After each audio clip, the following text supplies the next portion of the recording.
You're listening to Beauty, Strength, and Dominance, the official podcast of Lingerie Fighting Championships. And now, here's your host, Michael Latkin.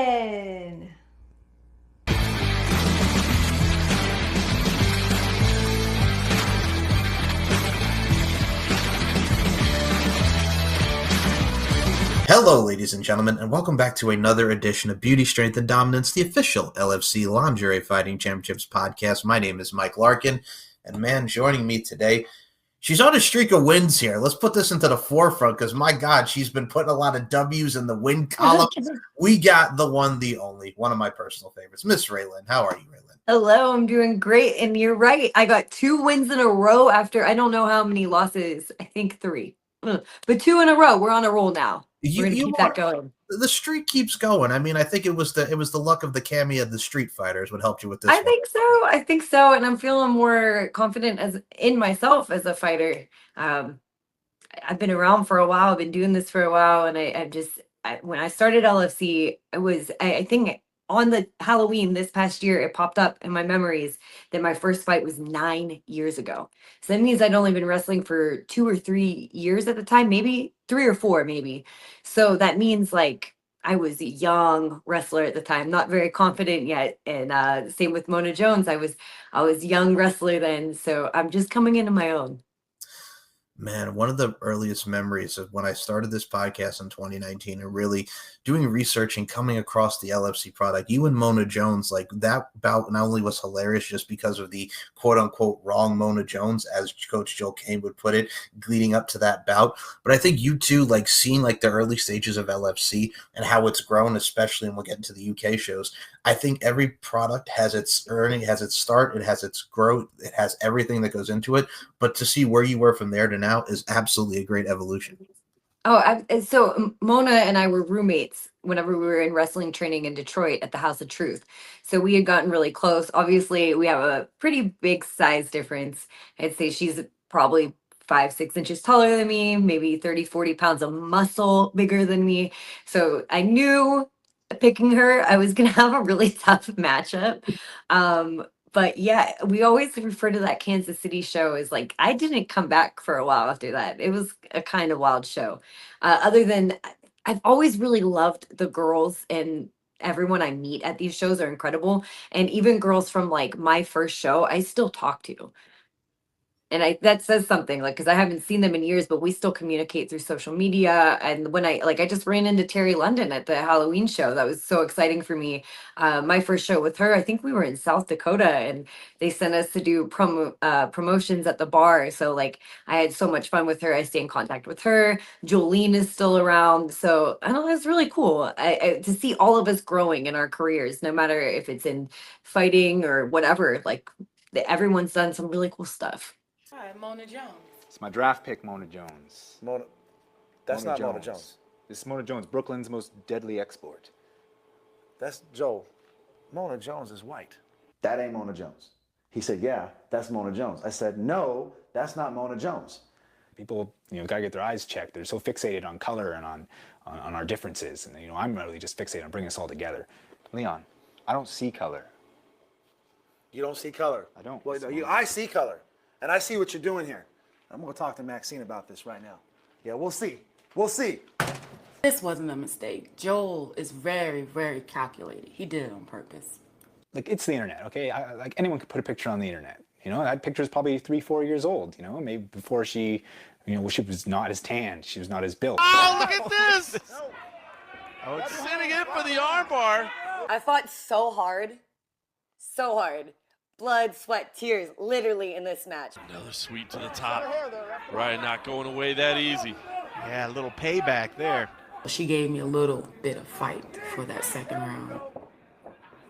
Oh, nice knees to the back. That'll get you. I think at the end of the day, too, it's always about being the best representation of your presentation. You represent yourself well and you present yourself well. And within this business, with everything that you see in LFC as well in the professional wrestling business, it's a camaraderie. I think with you, women's wrestling as a whole is just such a boom. I know you had just posted on your socials about 20 years of Shimmer and what Dave Prazak has done for the launching pad for so many women that we really saw in the Mae Young Classic and women just as a whole. I can tell you as a 13-year-old back in like '05, going to a Ring of Honor show and the features of like Sarah Del Rey and Daisy Hayes and Rain at the time, like those early stages to where we are now, is absolutely just amazing to see these women grow. So crazy. It's so crazy. I watch some of those matches now and they were so ahead of their time with where women's wrestling was. And I started in 2013, so right before the women's revolution started. I remember still being in training and people calling it the popcorn match and this and that. And I remember training and people saying, "Oh, well, you'll never do that. You'll never do that. You'll never do that."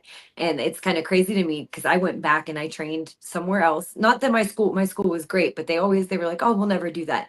I went back and I had to learn things again. Just because women's wrestling has progressed so much, you can't just be a character. You have to be good in the ring. You have to be a character. It's a multifaceted what you have to be. You have to check a lot of boxes to be a fantastic female wrestler in these days. There's so many athletic girls out there. So it's a lot of competition. No, I agree with you. I mean, I think around the time when I first like saw those matches, like Trish Stratus and Mickey James, two absolute legends. They had started their feud. Yeah. Mickey being the obsessed fan, and it's like here I am. I'm going to this Ring of Honor show, and I'm watching Sarah and Daisy. They have this 15-minute banger. Then over here, I just see a Fulfill Your Fantasy Battle Royal at like Taboo Tuesday, and I'm like, look, the eye candy, I get it, but there's more to it. Like you mentioned, the layers and the facets of everything. It's the subtle intricacies and nuances, man. And I mean, for you, like you got to do your thing with Wow Women of Wrestling, and I got to say, one of my favorite characters, Chantilly Chilla. My God, like from everything, like the robe, the aesthetic, just the fun, good times. That says everything about your character and you. So I think everything that goes into that, it's fun. But also, you look at Wow, you look at Glow. It's another evolution from '80s, '90s, from Golden Age, from everything. Yeah. You're taking everything within your surroundings. No, it's super cool. Like you were saying with Shimmer, it was the jump start of so many women's careers. Like you look back and you see the pictures of everyone over the years, and you're like, wow, this girl did this person did this. Like everyone has went on to do something pretty extraordinary. And for a while, and all of its different phases. I know Jessie Bell was one of my veterans at OVW. So she had Jessie Jones on WoW. She had been with WoW for a while. So when I came around, like I think it was already in another I was around for a new pilot. So I was around for a whole new reiteration of that. So that was really cool. I wish I had a little bit more say in my character, but I still had a lot of fun with it. I loved, like you said, the aesthetic was so fun, especially last season. That was my favorite look of all time. So I'm not with them anymore, but I really cherish the moments and the girls I met through that process. Absolutely. I think I've always said this about anything in this life, and I think you can agree with me on this, Miss Raylan. It's about moments and memories created and moments and memories yet to be created. One chapter closes and another one begins. So Absolutely. you get to really look on it. I think there's always going to be things in life that you take from positives and negatives, pros and cons. But I think over time, you get to realize like the positives really outweigh the negatives. And it's an experience. And that's what's the best part of taking that journey that is this thing that we call life. And I got to say, within your journey, one of my earliest memories of you, and I got to tell you, this was around the time when WWE was really showing the imposing figure that Nadia was. She was going through everybody and really building up the character since they started the brand split. And you got to be one of those great, great people that really showcased that and do everything that went into that. So can we talk about the Nia Jax match? Because my goodness gracious. Absolutely. I that was really cool. So Britt Baker and I both lived in Pittsburgh at the time. We a lot of times traveled together to do WWE extra work. She had already wrestled Nia. I think she was actually Nia's first enhancement match. And then this was a couple months later. And I want to say it was in Cleveland. So it was really cool. I wrestled in Cleveland a lot. Cleveland's not far from Pittsburgh. So people actually knew who I was in the crowd. They're like, Raylan, which was really cool. It was a pretty surreal, really cool moment because I'm just a girl from a small town in Pittsburgh, and I just one day decided I wanted to be a pro wrestler, and then here I am. like actually wrestling on TV. So it kind of like validated some of the things for maybe people that were like, oh, you're too small, you're too this. And like, look, here I am, I'm on TV. The thing too, what I love about it as well is I also kind of equate this to, if anybody would ask me, I would say, look at Willow Nightingale and Deonna Purrazzo. And I would always use that example because as a kid growing up on Long Island, one of the prominent roles there was the NYWC, the New York Wrestling Connection. It's like, okay, here's Deonna Purrazzo. She's one of the Rosebuds at the time doing the enhancement stuff, right? Maybe she's wrestling on NXT against Asuka. And then you see her against Willow Nightingale, and Willow Nightingale, who was the Starlet champion at the time. Now, this woman is doing big things on AEW. She's in the AEW Women's Tag Team Tournament with Harley Cameron, the Babes of Wrath. And then here's Deonna Purrazzo being a badass from WWE, TNA, now into AEW. So it's like the transition, like you never know who you're going to see that's going to make it big. Like that's the beautiful part of it. And then seeing women like yourself, I think kind of tell. I feel like maybe not as a fan, but like just certain people that you meet, you're like, they're going to do something. Yeah. No. But I feel so I was fortunate. We talked about Mickey a little bit earlier. I was fortunate enough. I wrestled her within my first 6 months of my career, right? And she treated everybody in that building the same way with respect, right?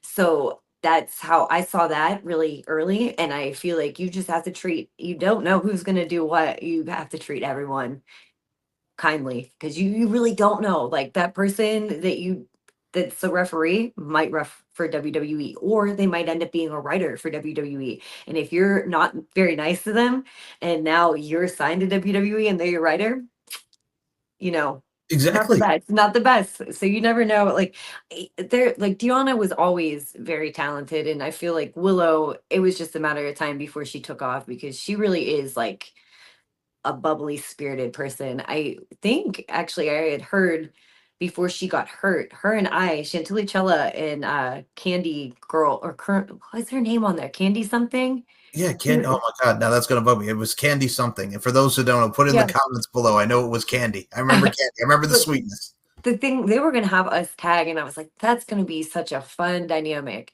But unfortunately, but good for her because she's doing so much now. But they didn't bring her back for the next one. I ended up tagging with Alicia Edwards, it's Sassy Massey, and she's one of my best friends to this day. So things happen for a reason. I feel like it's just like another piece of the puzzle.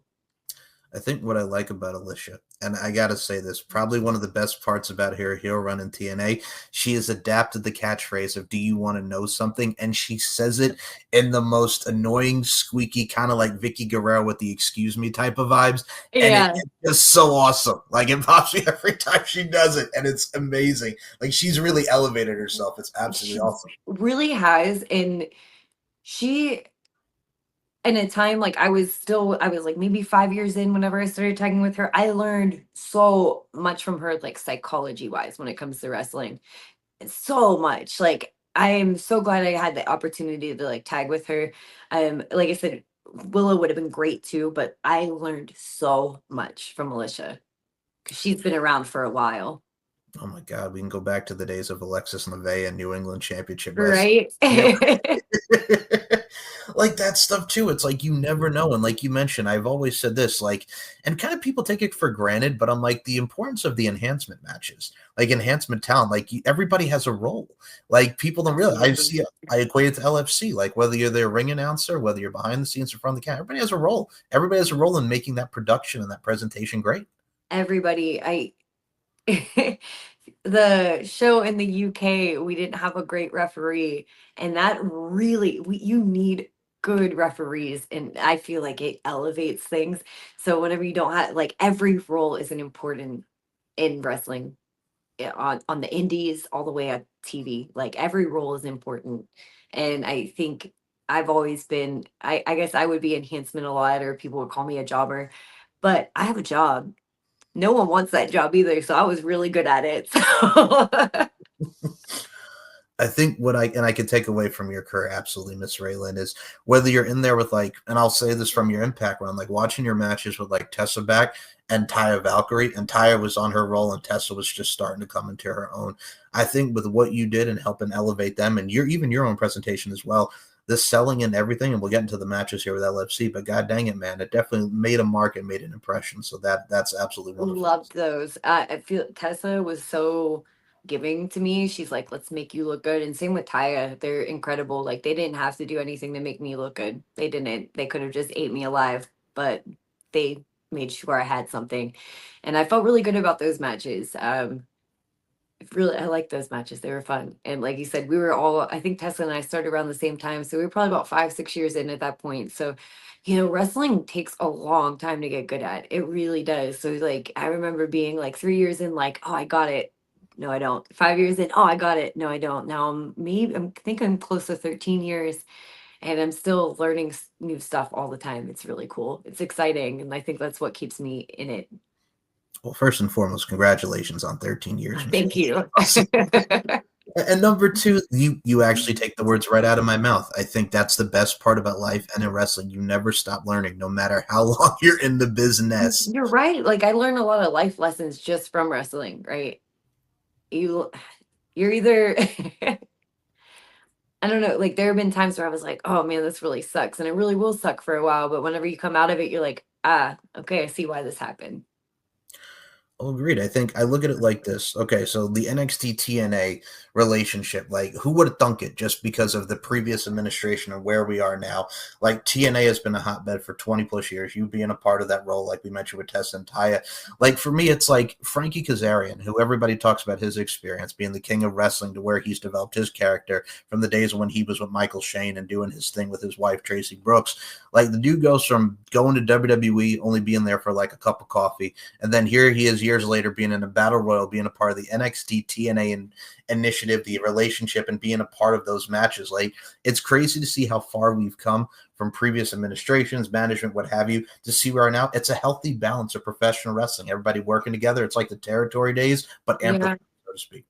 It's really cool. I think the more eyes that we can get on the product, not just wrestling fans, like we want this to be like a whole brand. And I think that's why it was so popular. It's like John Cena and guys like that are so important to wrestling, is because if we're just focusing on wrestling fans, we're missing out on all these other people that may be interested. And wrestling's one of those things. There's so many different ways to do it. There's comedy wrestling. There's like strong style. There's just so much. So there's a different flavor of ice cream for everybody. It's entertainment, it's action. So I feel like you can really dial into a lot of markets with that. So it's cool to see all the brands working together. I'll agree. I mean, you can go one night watching Colt Cabana yell out "flying asshole" when he's doing the hip attack in the corner on a Ring of Honor show, or you could see like yourself with what you're doing, or everything that goes into it. There's something for everybody, and there's different flavors of ice creams, but you never know, and that's the best part of uniqueness and representation. And like you mentioned, more women's wrestling getting out there, new promotions in general. It's healthy for professional wrestling fans to learn, to adapt, and really get to the basics and really apply their crafts. Definitely, I agree. That's the beautiful thing about life in wrestling, my friends, and the beautiful thing about LFC. Let me tell you something right now, and I'll say this with the utmost sincerity and respect. Tommy Bell and I, LFC's resident artist, we did our review show, and I can tell you straight up and down like 6 o'clock, if there's any bout that I would watch back on loop over and over again, my God, you and Danny Moe did the damn thing. One of the best doggone bouts of this UK tour. Holy hell. First and foremost, you two, from just the stare down, we've seen the photos, we've seen everything. Talk about this, because y'all traded suplexes, y'all traded holds, and then at the end of the day, to put it bluntly, y'all said, fuck it. We're going to take the gloves off, and we're going to go at it, man. Talk about this with Danny. And it's funny, because I do think that's exactly what I said. Yes. That's exactly what I said. Yes. So Danny Moe and I are really comfortable with each other. Even before she started wrestling, she was coming around wrestling shows in Pittsburgh. So we were always really cool. When she did start wrestling, I was like one of her first matches, and I was the first couple of her matches. We wrestled quite a bit. It's really cool to see how far she's come and grown into her own. I don't know. It's just like one of those things, you're comfortable with each other. And I'm like, if I hit you too hard, we'll apologize. I'll buy you a drink later. Let's just have fun. And that's really what I wanted. And I feel like I'm someone that's always trying to push people to their best and bring something out of them. And she's comfortable with me and allows me to do that. So I'm like, all right, let's do this. Let's do this. It's exciting. I look at it from a stance like this, and like with Danny Moe, the opportunities that she's gotten, whether it be WWE, AEW, doing the work that she's been putting in, and I think all over the globe, she's another one that really stands out. We talk about looks and aesthetics. She's definitely got it, and she's a badass. She's comfortable in her character. She goes out there and does it, and you two have just great synergy. And I got to say, we got to get a rematch up in here for a Oh, future I LSD. agree. I totally agree. I like beating up on Dani. Well, I think also what's great too about it is, and I'll ask you, like going to the UK, especially for LFC, a lot of people love combat sports. UK is such a rabid fan base when it comes to wrestling and just everything as a whole. For you to really get to perform in this level and really the LFC audience coming to a newfound foundation within the UK, how awesome was that? And talk about the trip. And the gloves are coming off here for Ray Lynn. Ray Lynn's taking off the gloves. Danny Moe's taking off the gloves. We are going bare knuckle into the third round. Listen, we went from MMA to BKFC. Oh! This was a match and now it is a fight. Yeah, right hand to the face. And the referee tries to step in. The referee gets pushed away. Big elbows to the belly. Both fighters are turning on the referee. And these women did not know they'd be fighting until they saw the promotional poster. But they know they're fighting now. They are. Nasty kick to the body from Ray Lynn. And again. Oh! Danny Moe caught the kick. Danny Moe caught the kick. And we're going to see the power bomb. Oh! Beautiful! It's incredible. So I'm going to start off by saying in 2019, I got to go to Japan, China, and in April of 2020, I was supposed to go to the UK and do my first tour there. April of 2020, everything shut down. Right. So May of 21, we were rebooking this tour, and then WoW was like, hey, we're going to start filming again. So I had to cancel the tour again. I think Dani's opponent ended up canceling. It was Katie Forbes. She's pregnant. So she ended up canceling. And I just took a booking that morning for a show in Mexico. And she goes, hey, this is crazy, but do you want to come to the UK? It's over the 4th of July weekend. And I think this is sometime in June. And I said, yeah, absolutely. I'm like, I've been trying to go there for like 5 years now. So it came out of nowhere. And then she told me who it was with. I was like, I actually worked for LFC quite a bit, like in the early days. And I'm like, I wasn't able to go back for a certain time because I think we were filming and stuff. So I wasn't able to do it. So whenever this opportunity came, I was like, yeah, I'm in. Let's do it. Let's go. Let's go to the UK. Because it's been eluding me for like 5 years. So I've been there. I've done it. I've conquered it.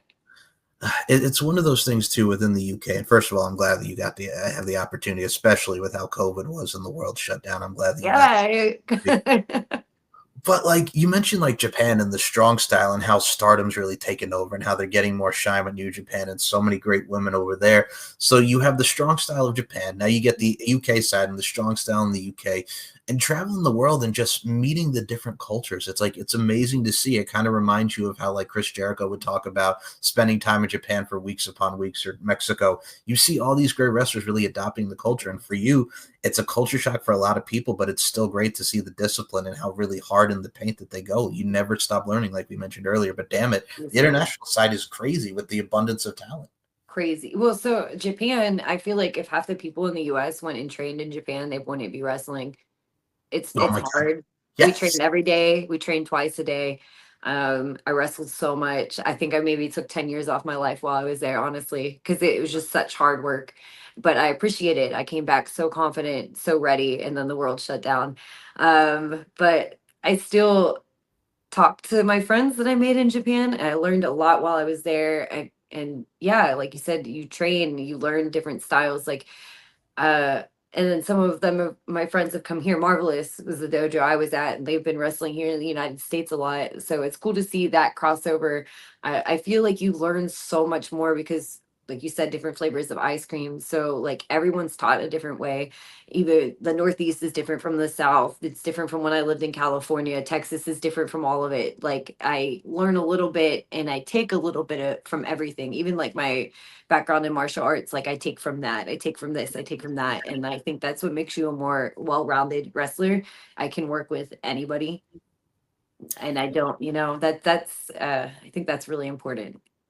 Oh, agreed. I got to tell you, when I'm watching this bout with you and Mayra Myers, which you two, again, great chemistry. Mayra's been doing her thing on the west side of things on the indies. And I mean, y'all, you gave her a fisherman suplex. You put her in Indian deathlock. I've never popped so hard for an Indian deathlock in my life. The shades of the great Killer Kowalski. Like that type of style. You're incorporating everything from the psychology side, but also at the end of the day, you both scrapped and really, again, amazing chemistry, much like you had with Dani Mo. But for someone like Mayra, who was just doing her thing and really getting her start, it's great to see that little dynamic that you two had. And I think you two had some great synergy in your own rights with that, especially heightening up for what we got to see on Halloween night.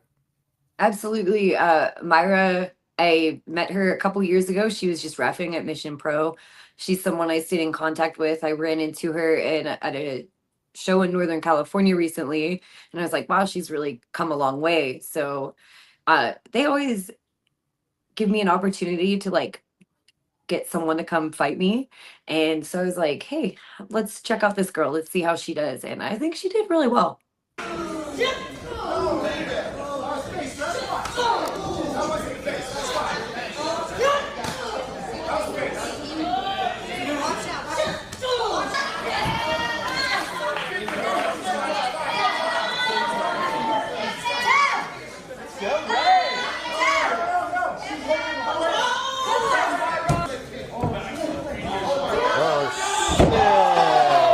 Say, I've always said this. It's like how Alexa Bliss would talk about being the 5 feet of fury. Like she's got some fury, she's got some spunk to it, and mixed with your blend of what you perform and how you go in there, it worked perfectly. And I mean, I know you posted some photos and some videos of training at FSW, which shout out to Future Stars of Wrestling and what they're doing over there. But god dang it, man, you put in the work. You definitely put in the work. Oh yeah. Well, I really enjoy it. Like I'm obsessed with it. If I wasn't, I wouldn't probably still be doing it. But I like being around other people that have that. Like Dani has that same kind of energy. She loves wrestling. She's traveling everywhere. She's trying to do as much as she can. Right. So I am attracted to people that work hard. It's an ethic too, and I've always said this when it comes to wrestling, and we talk about how it's an art form. The professional wrestling ring is your canvas, and at the end of the day too, it's kind of like chess, because the pin and the submission is your ultimate checkmate, but what you're doing, everything matters. Every moment counts, and I think from the moment the bell rings and everything, that's what's great and what I've always loved about LFC. Yes, it's sexiness, you could say lingerie, what have you, and that's absolutely wonderful, and it really shows that style and aesthetic like we mentioned. But you're creating art. It's something different from everybody, but also at the same time, too, if you don't know who we are, we're going to make you know who you are. You want to absolutely. I want people to go home and be like, something about that match that I loved. And it wasn't just what they were wearing. Exactly. And I mean, you could also kind of attribute to like, and I've always said this, like you have the LFL was a big deal. And I mean, that also kind of ties into wrestling because Summer Rae, the woman who was going to be Summer Rae, came from the original LFL. Yes, it's women in lingerie and it's football, but at the end of the day, too, they can still kick your ass. So funny that you said that because that is actually why I reached out to LFC. Oh, snap. Okay. I grew up. I remember, I think I was in high school when LFL came out, and I just thought it was, I'd been in martial arts my whole life, and I was such a tomboy.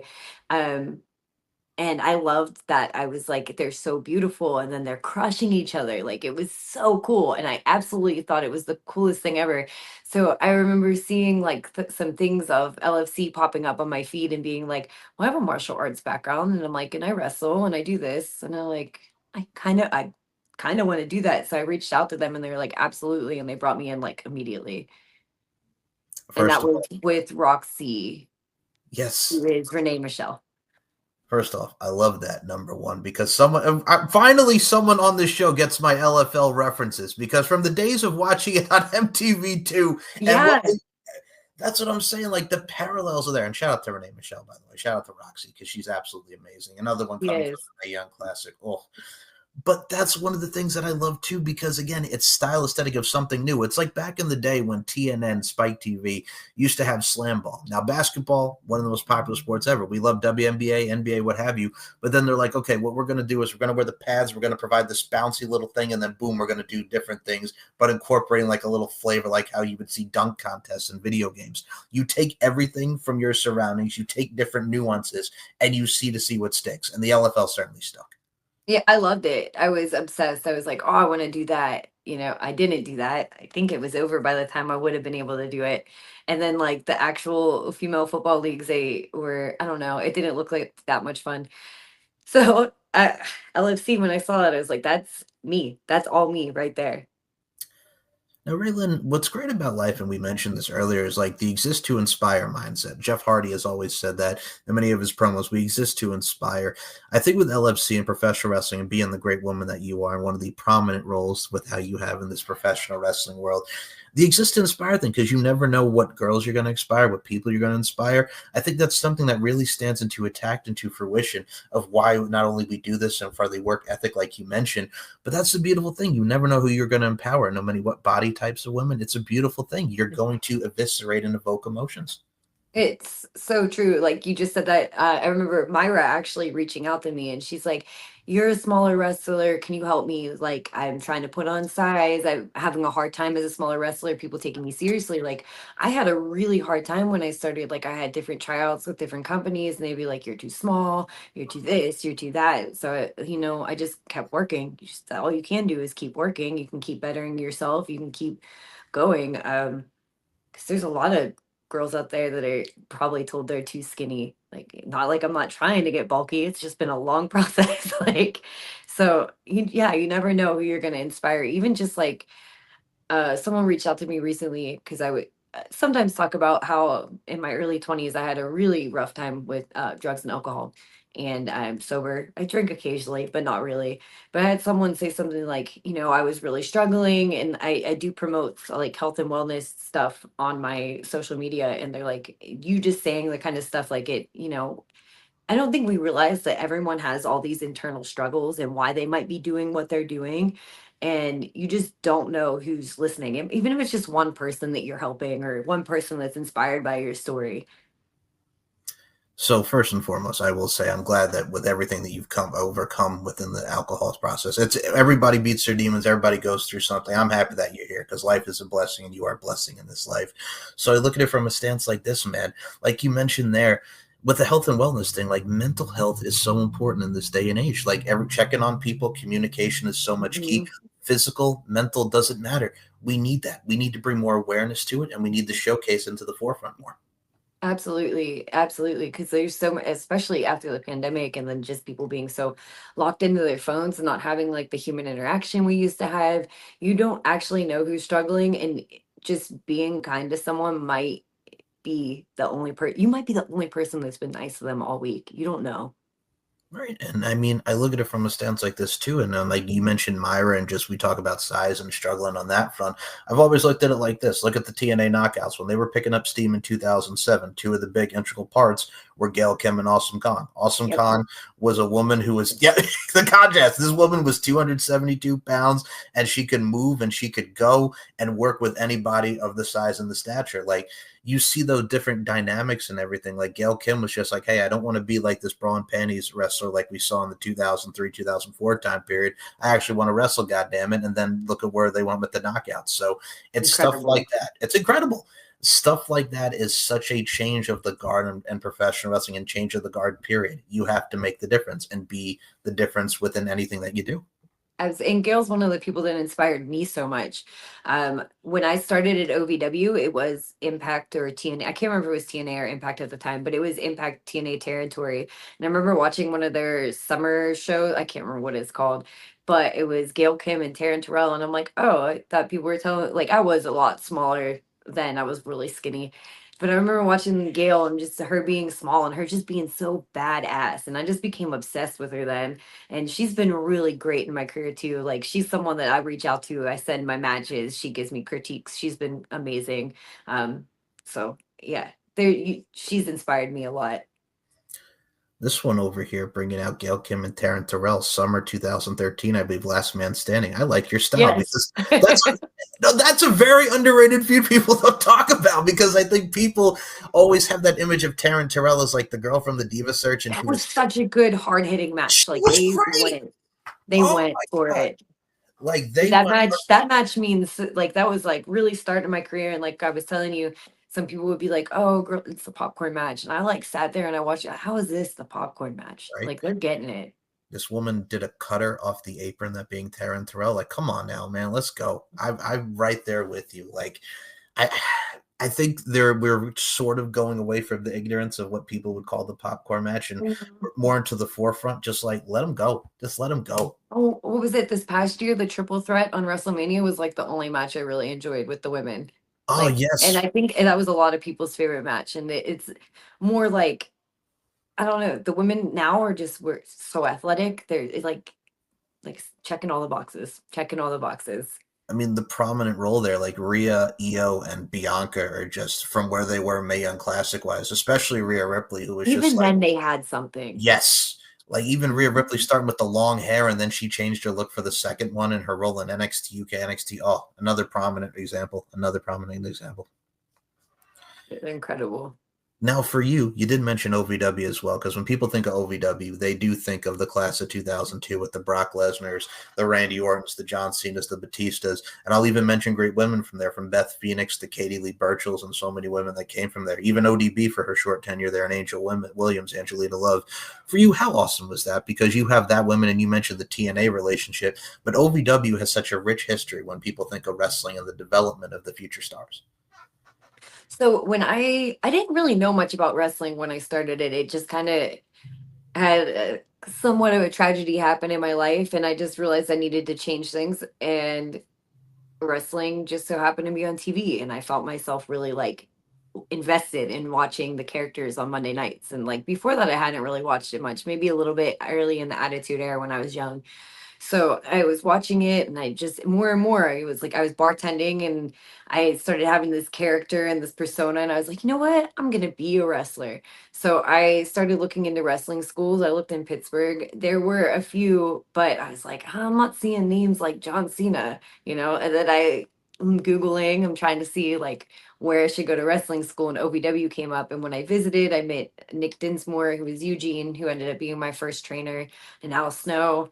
So just like knowing that these names worked for WWE and what they have done in the business, I was like, well, that's where I need to, that's obviously where I need to go, right? So I like packed my car, moved down to OVW, and the rest is history. I started training. I was terrible, so bad. Because like I said, I didn't watch wrestling, so I didn't really understand everything that went into it. But once I started training and being bad, and then like hearing people say these things about me and how horrible, I was like, I gotta get good at this. I gotta keep training. Shimmer was a big part of that too. I did a seminar probably about 4 years in with Mercedes Martinez, and she told me like, this is what you need to do. She's like, this was terrible. This was terrible. You need to work on this. And you know what? Anytime someone tells me that, I go, gotcha. Right. Next time you see me, I'm going to be better. I was looking at, first of all, you made a great example with Mercedes Martinez, because this woman had been wrestling since 2000, and that woman got an opportunity in the Mae Young Classic 17, 18 years later into her career, and what she's doing in Ring of Honor and AEW right now and helping those girls is absolutely wonderful. Like, a lot of people don't give Mercedes Martinez enough credit that she deserves. She doesn't. And like she, especially around the time I was starting to come up, she was running seminars before Shimmer for a lot of the girls. So a lot of us got the opportunity to learn from her. And she's someone that if I reached out and had a question, she would answer. Like she's incredible. She's taught a lot of us a lot of things. And I think the indie market too as well, because independent wrestling, it's support wrestling, support independent wrestling.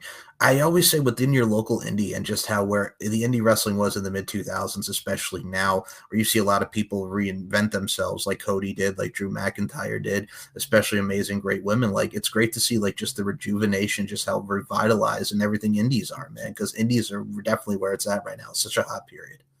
It's cool because like I feel like I'm kind of in a reinvention stage of my career. I've been around for a while, leaving my TV job of years. Like, what am I gonna do next? But it's really because I have like this blank canvas, and I get to do what I'd like with it. I get to be me. I get to put out the kind of matches I want to put out. So the indies are really great. It's great to try new things, see what works, see what sticks. I love entertaining a lot. I actually love live crowds more than like a bar crowd, more than I love wrestling on TV anyways. It's a lot more fun. You get to be, I don't know, it's just good to be you. I like entertaining. That's really what I love about wrestling. And you like the physical side of it, but I really love entertaining. It's kind of like the old Whitney Houston saying of "Let me be me," because Whitney Houston at the time was in the '80s, and she's just like, you know what? I don't need to just be. I want to dance with somebody and everything. And then she reinvented herself and rejuvenated herself within her '90s approach and everything within her illustrious music career. Excuse me, like that stuff, like that, like a Whitney Houston quote of "Let me be me." We talk about resonating, generating that. Like that little quote resonated people to how they would go into their singing careers. You never know. Love Whitney. I'm right there with you. Like that was my mom's jam back in the day. Like I got to tell you, she always used to have "With My Baby," "I'm Your Baby Tonight" on repeat back in the '90s. Like That's so funny. that stuff works. I mean, for me, like as a '90s kid, like one of my earliest memories of Whitney was like "Heartbreak Hotel" with her, Faith Evans, and Kelly Price. "My Love Is Oh Your my Love." God. Right? Yes. Right? It's still the jam. Like 20 plus years later, it's still awesome. Like Oh, just for sure. throwing the fur coat. I Yes, love it. peak '90s music, ladies and gentlemen. But again, it's like you never know the aesthetic. Like I was looking at the cosplay stuff or even Halloween. Like I was telling Shani this on our last show. I said she comes out dressed as a schoolgirl, right?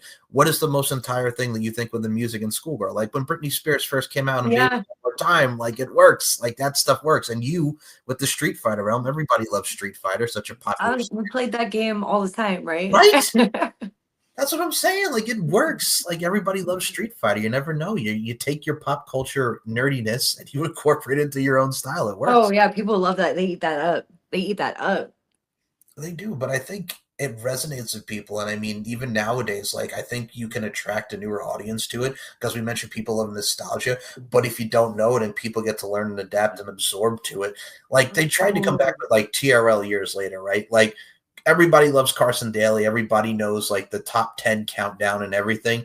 They tried to do that. Like some stuff will stick and some stuff will not. But it's like, how can you do TRL now where everything is just on YouTube and streaming and everything? Right. Like you can try, but it's not the same as what we had People in the don't want to 90s. wait for things anymore. Right.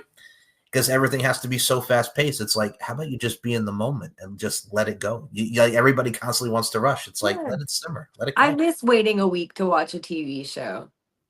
Okay, you see now this one over here waiting a week for the TV show. I That's the miss thing. it. Like they don't understand now. It's like, oh, I could just watch. You guys didn't have Netflix? No. Like if I want to see the next episode of Boy Meets World, damn, and if I want to see if Corey is going to go with Lauren instead of Topanga, I had to wait a week. God damn it. You had to wait a week, which is it's kind of nice because HBO does that with some of the shows they have, and I have to wait a week, and I like that. I like having something to look forward to, and I think that wrestling does that, right? Because we have different shows, but it's one of the Raw, it's every single Monday, It's an every single episodic Friday, every single Wednesday now. I think Collision's on Saturday.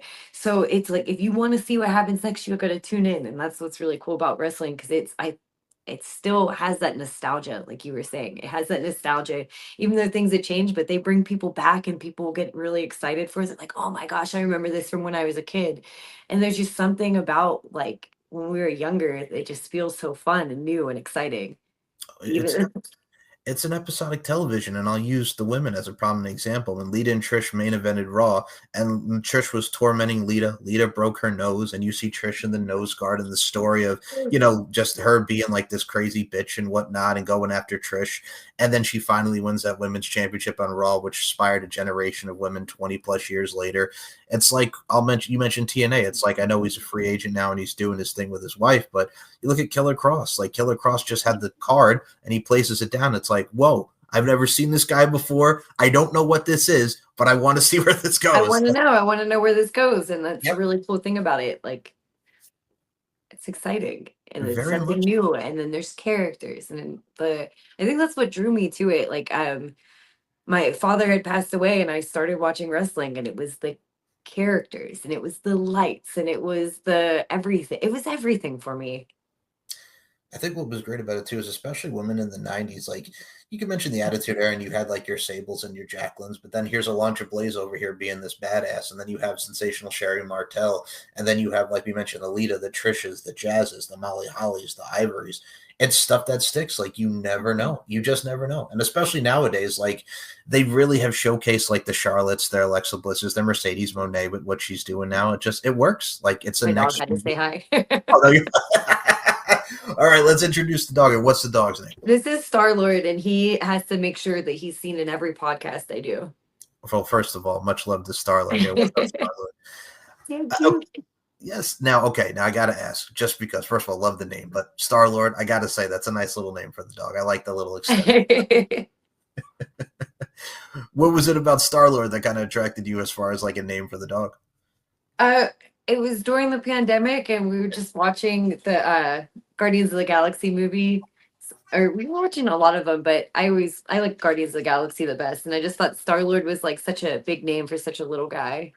I mean, I look at it like this. First of all, I love that with the Guardians of the Galaxy reference. It works perfectly in one of the most popular franchises. It's like back in the day, and I know he has a biopic coming out April 2026 now. Like when Michael Jackson named his chimp Bubbles. Like, come on now, man. Like people remember that because he always had the chimp Bubbles. I actually forgot about Bubbles the chimp, and I'm excited for that to come out. Yes. Well, that's the thing too. Like Michael Jackson, you could say what you will, but like you cannot deny his impact. Thriller, every Halloween, you see it in every commercial. It works. You do, and he'll be around forever because he's a legend. He really is a legend. Absolutely is. And I think that's the thing. That's moments and memories created and moments and memories yet to be created.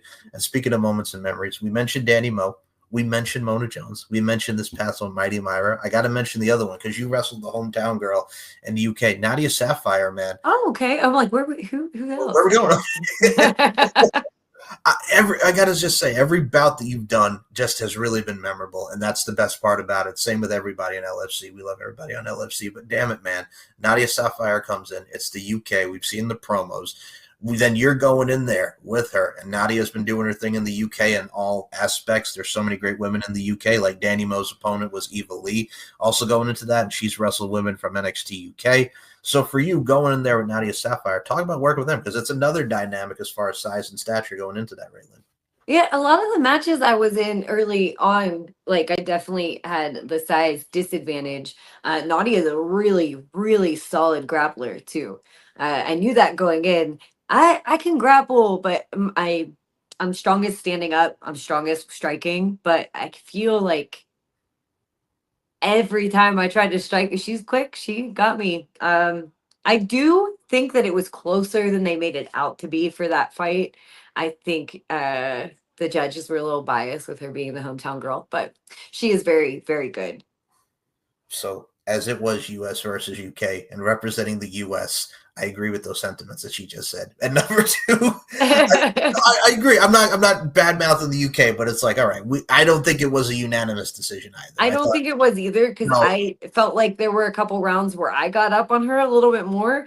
So it is what it is. Yes.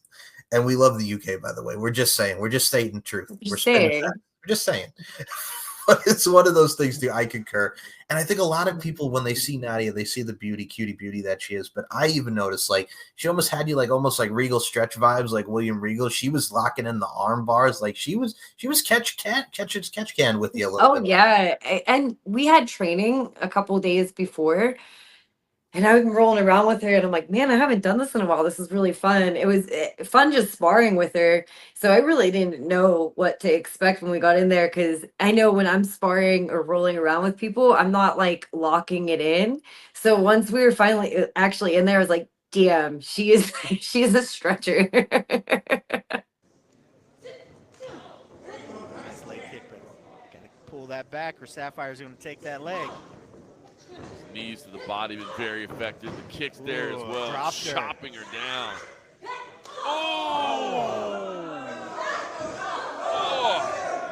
Ripping those kicks across the body and chest. Just isolating that left leg right now. You see Sapphire trying to kick out of it. Toe hold on there. Lynn lets it go. Oh, look at this. Now she switches to the other leg. Oh, Lots of pressure on that knee and on the spine. Uncomfortable underneath for Nadia Sapphire. She's not going to give up that easy, though. Well, I think a prominent example you mentioned earlier with OVW, like people look at Nick Dinsmore, and a lot of people always think of the Eugene character, which it was a character in itself of its time. But I think a lot of people don't realize like how good Nick Dinsmore is as a technical wrestler. Like Yeah, it's crazy. It's really crazy. And he's like, he was a weird one, right? For the sense of like I expected Eugene, but then Nick and Eugene aren't the same at all. Nick was a really good trainer. He really knows wrestling. I think he's been over in the UK a lot this year. He spent a lot of time in Wales. When I was over there, I'm like sitting at a coffee shop and I took a picture and I sent it to him. I was like, "Are you in Wales right now?" He's like, "Oh no." He was somewhere else in the UK at that time. I'm like, "Well, damn," because I haven't seen him in years. But yeah, he's incredible. And then people just know him as Eugene. That's the thing too. It's like if you watch like his early OVW stuff, and he's going against like Rob Conway and Doug Basham at the time before Doug Basham did the whole Basham Brothers thing. Like a lot of people don't realize like how technically sound that dude is because they only think of Eugene, which great character for its time, but it's just like you never. I heard he was about to get canned, and then he came up with that character, and they loved it. Well, that's the thing, too. It's like if they just see you as like, okay, that's great. He's a technical wrestler. What else? But if you have something, it sticks. And obviously stuff that you can't do now is because if they tried that now, oh, my God, what we would hear. But at the time, it works. And again, we talk about resonating generating with people of, just anybody with disabilities. Like I equated to like Miles Bourne now. Like Miles Bourne cut this amazing promo on NXT because he's partially deaf. And he's like, I don't want to be judged my disability. I don't want you to judge me for my abilities. Like, and you see people crying on NXT, like that stuff, heartstrings, man. That's the job. That's the job, is to get people to feel something. And I think that's what's so powerful about wrestling is like I was saying earlier, you don't know what people are going through, right? We don't know. We don't know what struggle that person had to get to where they are today. So if that's sitting in the audience and you had the worst day of your life, like the worst day anyone's ever had of their life, and you're sitting there, I don't want you thinking about what's going on. I want you sitting there. I want you to be entertained. I either want you to hate me, I want you to love me, but I want you to feel something whenever you're in the wrestling area. And I don't want it to be you thinking about how horrible everything was that day. So wrestling brings out a lot of emotions in people. And like you said, being able to have that and be able to do a promo that makes people cry or smile or laugh, or the big thing is making people feel something. Jake Roberts, I always say this, and only with words, Jake Roberts only had to say, trust me, and give you the look. And that was it. You were hooked on Jake the Snake Roberts. I mean, the snake was badass, but as soon as he said, trust me, you're like, oh, shit, Jake's on there. And that's how you have to look at it. It's like when Piper was just going in there doing his thing on Piper's Pit. When you hit Jimmy Snook over the head with the coconut, just when they think that they have the answers, I change the questions. Boom. Like, and stuff like that, you could just come off the cuff with it. It's like, I mean, this promo is going to be 10 years now, but like and it's very underrated. But when Dolph Ziggler was going against The Miz and he puts his career on the line and people ask me, why do I do this? Why do you subject yourself to this every night? It's because I love this. I can't. Like, that just shows the passion of just him where he's at in his career. He had been doing this over a decade. He's like, this is why I love what I do. Like, boom, you have a story. It's an instant connection there. Makes it, a connection. It gives people, because, whereas someone might not have ever been drop kicked before, but you definitely feel something that you're passionate about, that you're always like, I feel like even in life, sometimes we're an underdog, right? Like at your job, you might be the underdog. So just being passionate about something and caring, like that can invoke feelings in someone. Oh, agreed. And I mean, we talked about the different flavors of like wrestling. Like intergender wrestling is like some of the best things I've seen. I know you've done a lot of great intergender wrestling in your own right, but like watching like the Lucha Libres and the AAA and Lucha Underground, like a lot of that stuff, just, man, you can tell some stories and evoke emotions in that. So I always say this, like, I think intergender wrestling doesn't get a lot of love as it should, but god dang it, man. It's like even in the early days of ECW, when you had guys like Beulah McGillicuddy and Bill Alfonso, mind you, managers, and not really, Beulah wasn't as trained in wrestling, but you were invested in those 5 minutes when Beulah and Bill Alfonso went at it. So it's like stuff like that's an art in its own right. Yeah, I think intergender wrestling is like its whole own thing. It's not my favorite, but you're right. I do a lot of it. I if I do it, I want it to make sense though. I want to tell a story. I think telling a story is very important, but sometimes I think it's just like people doing moves, and that's what I don't like about it. I always want there to be a story in my wrestling. I'm right there with you, and I think, and okay, all right. You see, now you're. I don't mean to get on the soapbox, but it's one of the things where there's a certain guy in California who's all about the 5 stars, and I'm like, that's great. The moves are great. Like I've seen so many great moves, and they're awesome. But I want you to tell How did me. it make you feel? How does it make you feel? Like Right. that's great that you can do like a Spanish fly and all Yeah. that. It's a You're beautiful. super athletic, but like What else? but I think that's the difference between like a Will Ospreay, who when I watch his matches, he really does bring emotions out, right? Oh yeah. So and I don't know if people realize why Will Ospreay is Will Ospreay. It's because he's incredible at what he does. He's incredible at doing the moves. He's incredible at making people feel something. He can cut a promo. He, like I said, checks all the boxes. So then we have other people trying to replicate that, and they're just boring to me. So the 30th flip I've seen today, why do I care? I think with Ospreay, like if you watch like his matches with like the Kota Ibushis and everybody, when he does a Spanish fly and he concusses himself, like the extent that they went to in that match, or Ospreay and Bryan Danielson, where he's like very hesitant because he knows Bryan Danielson's coming towards the end of his career, but he doesn't want to hit that hidden blade, but he does it anyway. And like him and Kyle Fletcher, the feud that they had in AEW, former friends in, Aussie Open, like it works. Like you tell the story. Like Kyle Fletcher shaved his head because of this man. I don't want to be associated with Will Ospreay. I don't want everybody tell me I look like Will Ospreay. I want to be my own man. I want to be Kyle Fletcher. You have a story. Right. And it brings out emotions, and that's what's different between that and, all the other flippy people out there. Yes. And again, if that's your style, that's your jam, cool. But that's cool. It really is. It's impressive. It really is. It is. But he wasn't always like that, right? So there's, like we were saying, the early years of my career to the middle years of my career to where I am now, things change. You change. You adapt your style. You become more comfortable with who you are, so that you're more comfortable in front of an audience. Well, that's why I said, like, I mean, it's the little things like with you, like when I was talking to you earlier about how, like, okay, I'm watching you and Mayra, and I'm like, oh, snap, here's a fisherman buster. Here's a fisherman suplex. Oh, snap, she's got her in the Indian Deathlock. Because, like, yes, you could just roll around and do that stuff. But when you have that synced and you're seeing herself for the Indian Deathlock, and it's the most simplistic of moves, but it's old school, and it reminds you of how the timing and the pacing of it, like that stuff hooks. That stuff resonates with people. Right. Trying to, like, is she gonna tap? Is she gonna tap? I don't know. Exactly. We'll see. It works, and I think that's the emphasis that we need to have, and the emphasis that really goes into professional wrestling and this great art form. And I will say this, to put emphasis on this, you, Miss Raylan, are definitely a gem, and just awesome just to see your creative juices flowing where you're going at now on your professional wrestling journey. I can't wait to see what comes, and I can't wish you nothing but continued success. Oh, thank you. I'm really excited. Like, we're doing some new kind of training in combat sports, so we'll be incorporating more of that. Hoping to do more with LFC. I'm definitely doing more with LFC. I'm really enjoying this round of it. And I will say this, we definitely enjoy having you because you are definitely an integral part of this presentation. We thank you for that, Miss Raylan. Another thing I got to give thanks for, man, you mentioned mixed martial artists. I got to mention this name because you put a lot of photos and a lot of promos for it. Man, you and Marina Shafir. Let's talk about this, man. Y'all. Did you see the match? Oh, my God. First of all, look, Marina Shafir, like with what she's doing right now with the Death Riders, a lot of people just like forget like how much of a badass and just how technical she is. Y'all, if you live, it's because she let you live. Yes, like can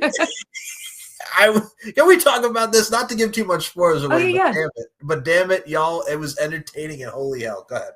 That was literally probably one of my favorite matches I've had this year. Like I was saying, it's about making people feel something. And I was feeling something. I could tell the crowd was feeling something. It was, I would say it was hard hitting, technical, and entertaining. It was so fun, and I can't wait for everyone else to see it. Marina, I was actually Heather Monroe and I were tagging. against her, and I want to say his name was Nate. I can't remember his last name, at Hurricane Pro in 2020, right after she was released. So I was one of her first matches on the Indies. So it was really, really amazing to see how far she's come. Like, she's always been a badass, but it's really cool to see this badass get into pro wrestling. No, I agree. I think if you look at the Death Riders, it reminds me of, and I say this with the highest praise, it's like China. Like when China was in DX and she was doing Triple H as the bodyguard, like she didn't have to say anything. She just had to be that imposing threat. Like Marina's just like, I don't have to say much. I just got to judo flip you. I got to kick you. I'll put you in a submission. That's it. It's lights Fuck out. you up. Don't even play with Marina. Yes. Exactly. Like that stuff like helps. And she's a big reason of the presentation of the Death Riders. And I think that's one of the main focal points. I agree. Because she's legit. Locked in. Exactly. It's like she was like jacked the first time I met her, but like this and I've seen her throughout the years. I was like, dude, you're freaking back. I'm like, she's about to kill me. Like she's freaking jacked right now. Agreed. And I think a lot of people, I mean, her and Jessamine Duke, I mean, it added a lot to like with Shayna's presentation with NXT. Like she's the badass, the Queen of Spades. With them, it's like, okay, here come her homegirls. And it adds even more to the badassery of the Queen of Spades. Oh, definitely. No, they're all, and I ran into Shayna quite a bit on the indies before she was signed to. Also incredible, awesome, badass. Fun to be around too. Just like, you know that she could fuck you up, but she's a good vibe. Yes. If that makes sense. I've been around a lot of people that in my lifetime as well, so I concur with those sentiments. People that can actually fuck you up are usually a good vibe. Oh yeah, agreed. Yeah. just don't get on their bad side. Yeah, don't get on their bad side, you'll be fine. But like that's who I want to be around. Now I will ask this just as a sidebar to that, and then we'll get to our final news and notes here. But as far as like Shayna, I always equate her because I think what's cool, like we talk about everybody has an important role in every presentation or any company. Like the fact that they're having Shayna like coach and help these NXT girls. And I look at someone like Candice LeRae, who's also getting more of a producer role now. Like the pearls of wisdom there are just like a lot of people don't realize like how smart both Shayna and the whole like Candice LeRae really are. They've been around. They've been around for a long time. Shayna has so much like realism, right? Mm-hmm. And I feel like some professional wrestling is kind of lacking that now. So like learning the real ground and pounds and learning like how to make it real and make it look good. And then Candice has been everywhere. I'm pretty sure she has like a pretty solid like lucha background. So she's done so much, and like being a smaller wrestler and there's a lot of small girls there, like someone like Candice would be able to help someone like me a lot, you know? So it's really awesome to have that. Absolutely. And I think the sky's the limit for everybody, man. Just listen, absorb, take it in. Eyes and ears open. We hear it all the time in life and in professional wrestling. Eyes and ears open. That's the main thing. Just keep your eyes and ears open. And for you, I always love asking this question as well, because within your pearls of wisdom, which again, congratulations, 13 years, Miss Raylyn. Thank you. You're welcome. For you, with a lot of people on the come up, what advice would you give them that want to get into professional wrestling, really learn the craft and apply it? Well, I do meet a lot of really younger girls in the beginning of their journey. So, and I get to talk to them. I get to really get to know some of these girls too. I would say find a good school, because it is really important what you're learning, because you want to learn to be safe. And you also want someone that knows people, right? Because networking is really important in wrestling. I always would hop in cars and go different places. You have to meet people. Be kind and courteous to everyone you meet. That's really important too. If I work with someone and their attitude sucks, even if I like the match, I'm probably not going to want to be around them again. So how you act in the locker room is really important, as well as how your performance is. Like I said, if you suck and I don't want to be around you, I just don't want to be around you. So I'm probably not going to tell someone like, hey, book them, right? No, that's not happening. So be cool. Fucking be cool, guys. And then just because you're starting to have matches doesn't mean you need to quit training. Always be training, always be learning. And something I've realized that not a lot of people are doing as much anymore, you have to watch wrestling. if you don't watch wrestling, what are you even doing? So those are like my 3 big things. Oh, and then find a good side hustle, because in the beginning you're not going to make much money, but you need to dedicate a lot of time to it. So having a good side hustle, something that you can make money. Like I have a lot of friends that do Uber or Instacart. I hustle haircuts. Like having a good side hustle at the start before you're making money is really important, because you're going to need to invest in things like gear, merchandise, stuff like that. You need a good presentation, because if you're the stinky, smelly wrestler, another reason why you might not get invited back to the locker room.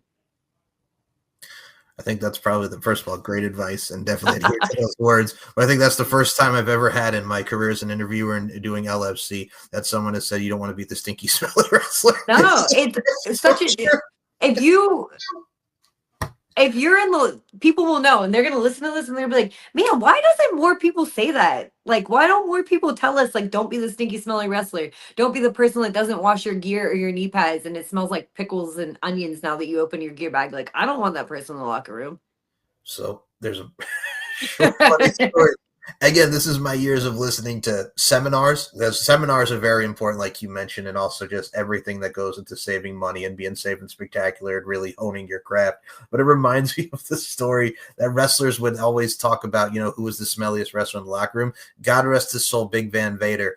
Like, he would not wash his gear. Now, I'm going to tell you right now, Vader was an absolute legend in Japan and in the States, but also he was a larger gentleman. So if you're a larger gentleman, wash your gear, man.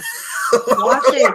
And these are just like you said, there's a lot of things that people say all the time, but these are maybe the things that people don't talk about as much. You have to talk about this. Yeah. Like don't stink. You don't. It's don't like stink and don't have an attitude. So don't be a stinky attitude and don't be a stinky person. Stinky. Put it on a t-shirt. Don't be a stinky attitude with a stinky person. There you go. Yeah, I don't want none of that. TLC didn't want no scrubs, and we don't want none of that in professional wrestling. There you go. No stank asses. No stank asses. Oh my goodness gracious. Well, Miss Raylan, I will say this before we close this out. I'd love to have you back on for a round 2. You were such a blast and a pleasure. Oh, thank you so much. Yeah. We'll do it again. Absolutely. And before we close this out, where can we follow you on the socials, man? The floor is yours. You can find me on TikTok and Instagram. It's _Ray_Lynn. Probably should have made that easier, but that's what it is. And then on those, you can get to my link pages, so you can find all of my merch products that I like to use and stuff like that right on there. Links will be in the description, so you can check out it's _Ray_Lynn. A lot of underscores. We got a lot of underscores in social media. My God, but hey, it works. It works. So I'll make sure everybody gets the links to this fine program in your social medias. Now, if y'all want to check out some LFC, which you should go to LFCfights.com. You should go to the VIP section and become a member. Check out this podcast. Check out LFC 43, 44, and 45. The woman's on a roll. 2 dubs. Check out Ray in a row. 2 in a row. I mean, it's going to be 3 next time. Yes. Check out all of LFC's events, including Raylan and so many amazing talents, old and new, to the LFC product. And check out everything that the LFC provides you. And Miss Raylan, do you have any final words to the LFC universe, the LFC faithful that see you on the comeback, man? I'm coming back and I'm going to beat everyone's ass. Everyone.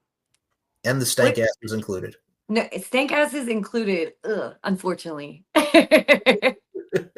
So go out of your way, check out Raylan, and check out this fine LFC product. And as I always say to close each and every one of these shows, life is an art form. We're all applying our crafts. Continue to apply your craft in amazing fashion. And like the title of this show, much like my mindset, beauty, strength, and dominance, the 3 key elements that make women the work of art that they are. And Raylan, I include you in those sentiments. Thank you so much for your time. Thank you.